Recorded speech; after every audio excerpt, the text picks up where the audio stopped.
L'îlot à l'Art est un projet d'aménagement et d'immobilier d'environ 60 000 m², destiné à accueillir à terme 4 000 personnes, qui est né d'une part du laboratoire R&D d'Eiffage Phosphore, qui réfléchit à la ville de demain, à ce que sera la construction, le bâtiment et la vie en ville en 2030-2050, qui s'inscrit également dans la labellisation Écocité. C'est un des 3 volets de la labellisation Écocité d'Euroméditerranée numéro 2, et qui vise à créer un écosystème partenarial dans lequel on va retrouver à la fois les collectivités, des grands groupes, Eiffage bien entendu, mais également Orange et EDF qui nous accompagnent, et puis tout un ensemble de start-up qu'on a associés avec nous, qui pilotent avec nous l'innovation sur tel ou tel domaine.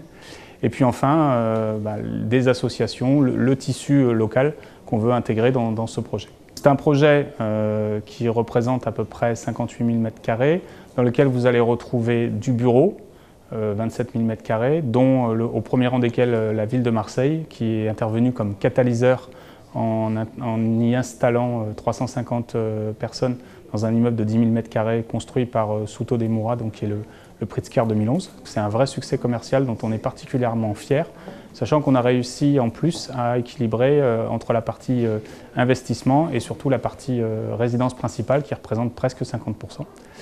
Vous avez également une crèche, vous allez avoir une résidence personnes âgées, et un hôtel B&B de 90 chambres porté par ANF et la Caisse d'épargne. Et puis tout un ensemble de services qu'on a intégrés nous dans ce qu'on a appelé la conciergerie de l'îlot à l'Art. C'est un projet qui est parfaitement duplicable. Alors il intègre déjà beaucoup de spécificités méditerranéennes, notamment dans la partie architecturale. Parce que vous savez qu'ici, on conçoit les logements et les habitations de manière un petit peu différente.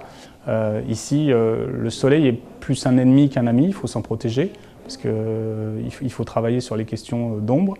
Le vent également est un sujet avec lequel il faut travailler. Par contre, l'isolation thermique, ce n'est pas le facteur dimensionnant d'une opération. On n'est pas comme en Europe du Nord sur lequel on doit construire des thermos avec des triples vitrages.